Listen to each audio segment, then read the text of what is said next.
जंगल के बीच पेड़ के नीचे बैठी एक बेहद खूबसूरत लड़की रो रही थी। उसी क्षण पत्तों पर रेंगने की आवाज सुनाई दी। लड़की घबराकर अपने चारों तरफ देखने लगी। तभी उसकी नजर एक जहरीले काले नाग पर पड़ी जो उसी की तरफ रेंगता हुआ आ रहा था। लड़की उठकर भागने वाली थी कि तभी उस काले नाग ने बोला, रुको, मुझसे घबराने की जरूरत नहीं है, मैं तुम्हें डसूंगा नहीं। लड़की आश्चर्यचकित रह गई। उसने घबराते हुए कहा, यह कैसे हो सकता है? भला तुम बोल कैसे सकते हो? मैं तुम्हें सब बता दूंगा, मगर उससे पहले तुम्हें मेरी जान बचानी होगी। एक शिकारी आदमी मुझे पकड़ना चाहता है। मैं बहुत मुश्किल से उसके चंगुल से निकला हूं। भरोसा करो और अपने दुपट्टे में छुपा लो मुझे। लड़की ने सांप की बात मान ली और अपने दुपट्टे तले उसे अच्छे से छुपा लिया। तभी एक आदमी भागता हुआ सामने से आ रहा था। उसके एक हाथ में कई मरे हुए सांप थे तो दूसरे हाथ में एक बड़ी सी लाठी। जब आदमी लड़की के पास पहुंचा तो उसने कहा, तुम इस वीरान जंगल में अकेली क्या कर रही हो? और क्या तुमने किसी काले नाग को यहां से गुजरते देखा है? मैं खाना पकाने के लिए लकड़ियां ढूंढ रही हूं। मैंने किसी भी सांप को यहां नहीं देखा, और वैसे भी मुझे तो सांपों से बहुत डर लगता है। आदमी ने कहा, अगर तुम्हें कोई सांप दिखे तो उसे डंडे से मार देना, क्योंकि वे बहुत जहरीले होते हैं। यह बोलकर शिकारी वहां से चला गया। जब लड़की ने देखा आसपास कोई नहीं है, तब उसने दुपट्टे से सांप को बाहर निकाला तो उसने कहा, तुम कितनी दयालु हो, तुम्हारे कारण आज मेरी जान बची। यह उपकार मैं कभी नहीं भूलूंगा। साथ ही मेरा बस एक प्रश्न है, तुम इस वीराने में क्या कर रही हो? और मैंने महसूस किया तुम मां बनने वाली हो। इस हालत में तो तुम्हें अपने घर पर होना चाहिए था। लड़की उदास मन से बोली, मेरी इस दुर्गति का कारण मैं खुद हूं। मुझसे एक बहुत बड़ी गलती हो गई, जिस कारण आज मैं दर दर की ठोकर खा रही हूं। भला ऐसी भी क्या गलती हो गई तुमसे? बताओ मुझे, मैं जानना चाहता हूं। लड़की ने बोलना शुरू किया, मेरे पिता किसान हैं। उनके पास धन की कोई कमी नहीं थी। मां भी मुझे बहुत प्यार करती थी। एक दिन मैं पिताजी को खेत में भोजन देने जा रही थी। तब मैंने देखा हमारे राज्य का वह राजकुमार अपने मित्रों के साथ गांव का भ्रमण करते हुए वहां से गुजर रहा था। फिर अगले दिन अपने सहेलियों के संग जब बाजार करने निकली तो वहीं राजकुमार मेरे सामने आकर बोला, मैंने कल तुम्हें देखा था और तुम मुझे बहुत अच्छी लगी, इसलिए मैं तुमसे शादी करना चाहता हूं। राजकुमार की बातों में सच्चाई झलक रही थी। यही सोचकर शादी के लिए मैंने भी हां कह दिया। फिर हम दोनों बात करते हुए मेरे घर तक गए। वहां से राजकुमार अपने महल लौट गया और मैं अपने घर पहुंच गई। अब 2 दिन तक वह मुझे कहीं नहीं दिखा, लेकिन तीसरे दिन उसके पिता यानी नगर के राजा लश्कर सहित मेरे घर आ पहुंचे। राजा को घर में देख मेरे पिता हैरान रह गए।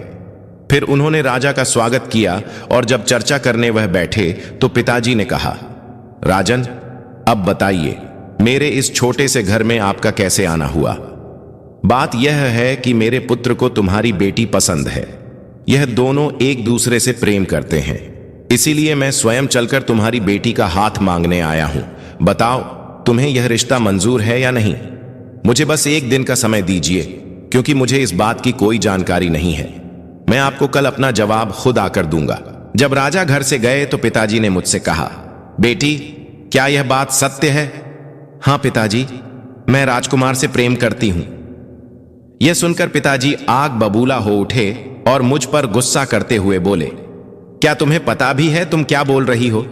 वो राजकुमार जिसे तुम प्रेम करती हो वह पहले से ही शादीशुदा है और वह नगर का सबसे बड़ा जुआरी और मदिरा पान करने वाला आदमी है। पिताजी ने मुझसे यह कहा तो मैं हैरान रह गई। फिर मैंने उनसे कहा, पिताजी, आपने जरूर किसी और को देखा होगा। राजकुमार ऐसा नहीं है। वो मुझसे बहुत प्रेम करता है और शादी तो मैं उसी से करूंगी, वरना मैं अपनी जान दे दूंगी। मां ने भी मुझे राजकुमार से दूर रहने के लिए कहा, लेकिन मैं छुपकर उससे मिलती रही। फिर एक दिन राजकुमार ने मुझसे कहा, अगर तुम मुझसे सच्चा प्रेम करती हो तो चलो आज ही हम शादी कर लेते हैं। और इस तरह मैंने माता पिता के खिलाफ जाकर उसी दिन एक मंदिर में हमने शादी कर ली। फिर वह मुझे महल ना ले जाकर एक छोटे से घर में लेकर गया। फिर मैंने उससे पूछा, तुम मुझे यहां कहां लेकर आए हो?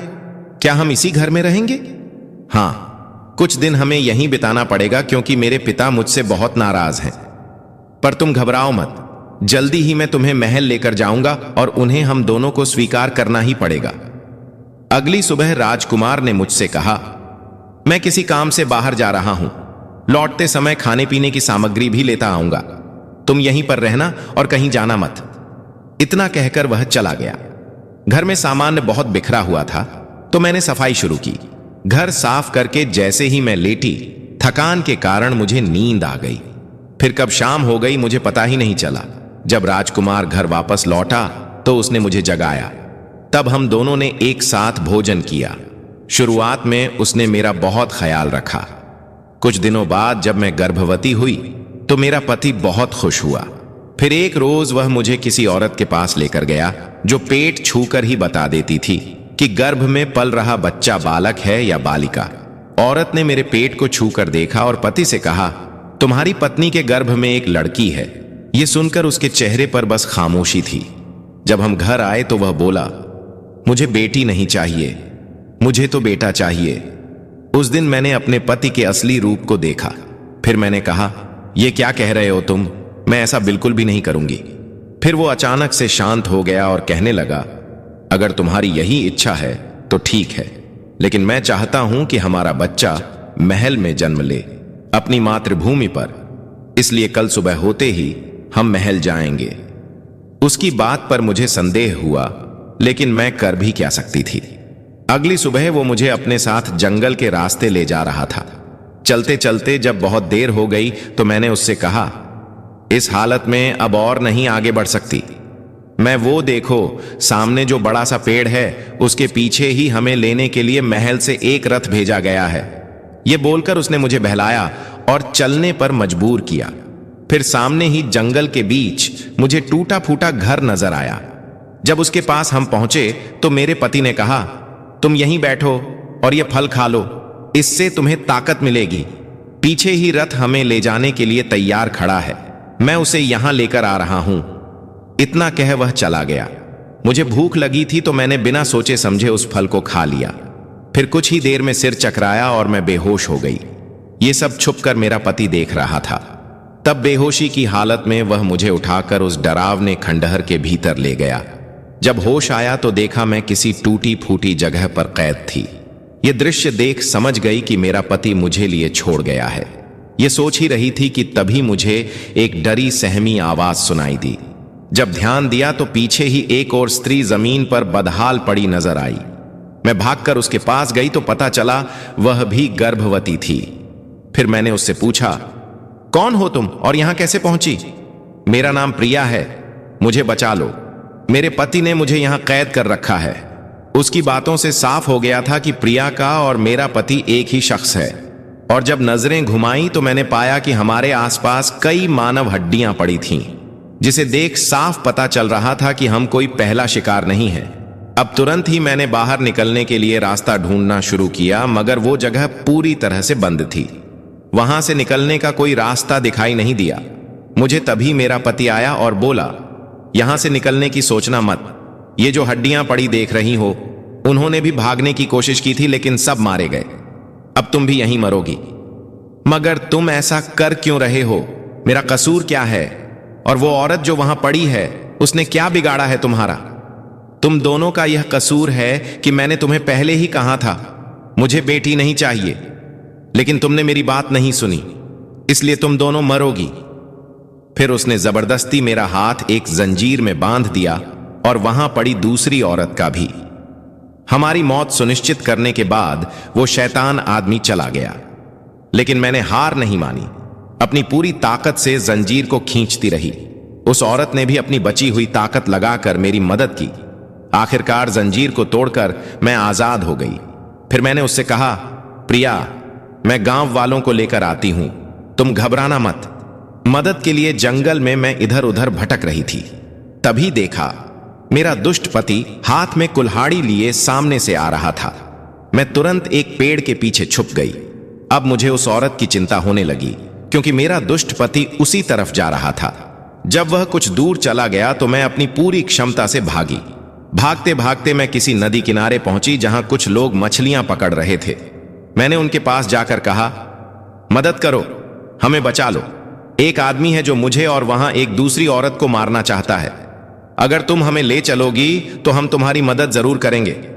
बस फिर क्या, सभी लोग हाथ में लाठी डंडे लिए मेरे पीछे पीछे चलने लगे। जब लोगों के साथ मैं उस डरावने घर में पहुंची तो देखा मेरा पति दीवार तोड़कर वहां से भाग निकला। कुछ लोग उसे मारने के लिए डंडा लेकर पीछे भागे। अब उस औरत को जंजीरों से आजाद किया। फिर गांव वालों की सुरक्षा में हम नदी किनारे पहुंचे, जहां नाव में मैंने उसे बिठाया और कहा, अब तुम आजाद हो, अपने घर जाओ। प्रिया बोली, क्या तुम्हें अपने घर नहीं जाना? इस खतरनाक जंगल में तुम क्या करोगी? मैंने बहुत बड़ी गलती की है, इसलिए मैं अपने घर कभी नहीं लौट सकती। मछुआरे ने नाव चलाना शुरू किया। फिर प्रिया को मैंने अलविदा कहा। उसके जाने के बाद अगले 4 दिनों तक मैं अकेले जंगलों में भटकती रही। उस पाखंडी से शादी करना मेरी जिंदगी की सबसे बड़ी भूल थी। अब मैंने तुम्हें अपने बारे में सब कुछ बता दिया। वाकई तुम तो बहुत साफ दिल की हो और हिम्मत वाली भी। तुमने जो मुझ पर उपकार किया है उसके बदले मैं भी तुम्हारे लिए कुछ करना चाहता हूं। मैं इस जंगल के चप्पे चप्पे से वाकिफ हूं और मैं एक जगह जानता हूं जहां तुम्हें रहने के लिए छत मिल सकती है। अगर तुम चाहो तो मैं तुम्हें वहां लेकर जा सकता हूं। लड़की ने भी हां कहा और सांप को हाथ में लिए उसके बताए अनुसार रास्ते पर चलने लगी। फिर थोड़ी देर बाद वह झोपड़ी के पास आ पहुंचे। अंदर जाने के बाद देखा झोपड़ी थोड़ी गंदी थी। उसने तुरंत साफ सफाई शुरू की और उस जगह को रहने लायक बना दिया। फिर कुछ दिन यूं ही बीत गए। वह अकेली बैठी हमेशा यही सोचती रहती और भगवान से कहती थी, हे प्रभु, मैंने अपने माँ बाप की बात नहीं मानी, जिसकी सजा मुझे मिल रही है। दुनिया में केवल एक माँ बाप ही होते हैं जो अपने बच्चों की भलाई के बारे में सोचते हैं। मैंने उनकी बात न मानकर गलती की, मुझे क्षमा करें प्रभु। फिर वह दिन आ गया जब बच्चे का जन्म होना था। उसके पेट में अचानक से दर्द होने लगा। वह बेसहारा अकेली प्रसव पीड़ा से तड़पने लगी। उसकी चीखों से पूरा जंगल गूंज उठा, लेकिन मदद करने वाला वहां कोई नहीं था। बहुत देर तक चले संघर्ष के बाद उसने 2 सुंदर सी लड़कियों को जन्म दिया। तभी सांप वहां आया और बोला, देखो, यह भगवान की कृपा ही तो है जो तुमने एक की जगह 2 बच्चों को जन्म दिया। अब तुम अकेली नहीं हो, इस बात की खुशी है मुझे। और एक बात, क्या तुम्हारा नाम जान सकता हूं? मेरा नाम मालती है, इस नाम से तुम मुझे बुला सकते हो। अब सांप उन दोनों बच्चों का ख्याल रखता और इसी तरह दोनों हंसते खेलते बड़े हो रहे थे। फिर एक रोज जब मालती खाना पका रही थी, तभी वह सांप रेंगता हुआ उसके पास आया, जिसे देख वो बोली, तुम कहां से इतनी जल्दी में आ रहे हो? आज बहुत खुशी का दिन है तुम्हारे लिए, क्योंकि तुम्हारे दुश्मन को मैंने सजा दे दी है, उसे डसकर। यह सुन वो घबराते हुए बोली, तुमने किसे काट लिया? किसकी बात कर रहे हो? मुझे यकीन है कि जिसे मैंने काटा है वह तुम्हारा ही पति है। तुम्हें कैसे पता चला कि वह नगर का राजकुमार है? मुझे नहीं मालूम था, लेकिन वहां खड़े एक सिपाही ने जब उसे राजकुमार कहा तो मैं समझ गया। हो ना हो, यह वही दरिंदा है जिसने तुम्हारी जिंदगी खराब करने की पूरी कोशिश की थी। फिर मौका मिलते ही मैंने उसे दस लिया और वहां से भाग निकला। अब मालती को उसकी बात पर यकीन हो गया था।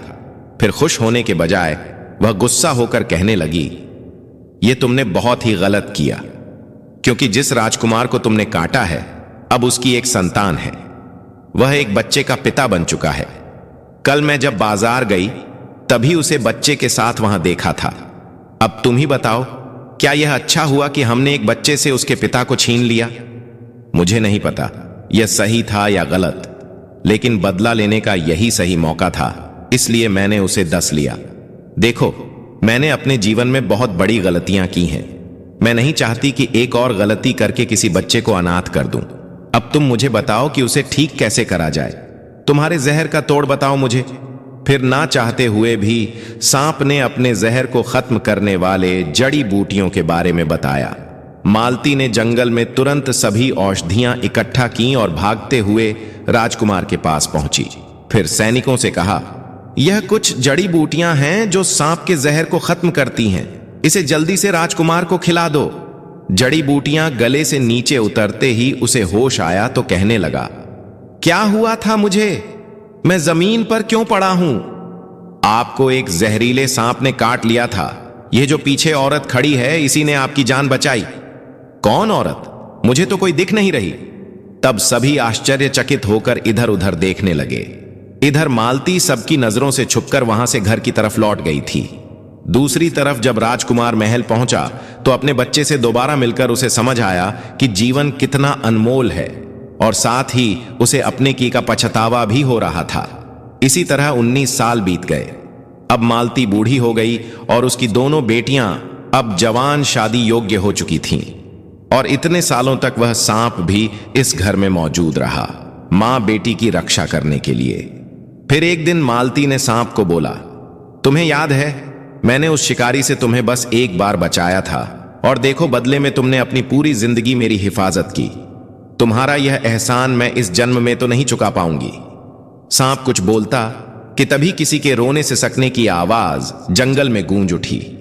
मालती तुरंत ही आवाज का पीछा करने लगी और उसने सोचा, यह जो कोई भी रो रहा है, इसकी आवाज में बहुत दर्द है, जैसे जमाने ने इसे ठुकरा दिया हो। फिर वो रुककर देखती है कि सामने एक बूढ़ा आदमी पेड़ के नीचे बैठा रो रहा था। जब मालती ने पास जाकर उसे देखा तो उसकी आंखें खुली की खुली रह गई, क्योंकि सामने जो बूढ़ा आदमी था वो उसका पति यानी नगर का राजा निकला। फिर बूढ़ा उसके पैरों पर गिर पड़ा और कहने लगा, मालती, मुझे माफ कर दो। देखो वक्त ने क्या खेल खेला। मैंने जिस पुत्र के लिए इतना सब कुछ किया, उसने मुझ पर जुल्म ढाए और मुझे राजपाट से बाहर कर दिया। मुझे भगवान पर पूरा यकीन था। तुमने जो मेरे साथ किया, उसकी सजा तो तुम्हें मिलनी ही थी। मालती, ऐसा मत कहो। मैं बहुत उम्मीद लेकर तुम्हारे पास आया हूं।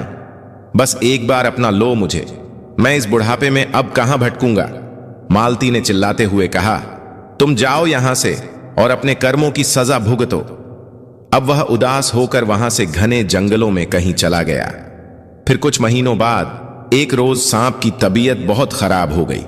तब उसने मालती से कहा, मेरे पास बहुत कम समय है, अब ध्यान से सुनो मेरी बात। पास ही जो पुराना मंदिर है, उसके बीचों बीच जमीन में बहुत सारा खजाना देखा मैंने। तुम वह सब लेकर शहर चली जाओ और वहां एक घर खरीद लेना। बेटियों के लिए अच्छा सा वर ढूंढकर उनकी शादी भी कर देना।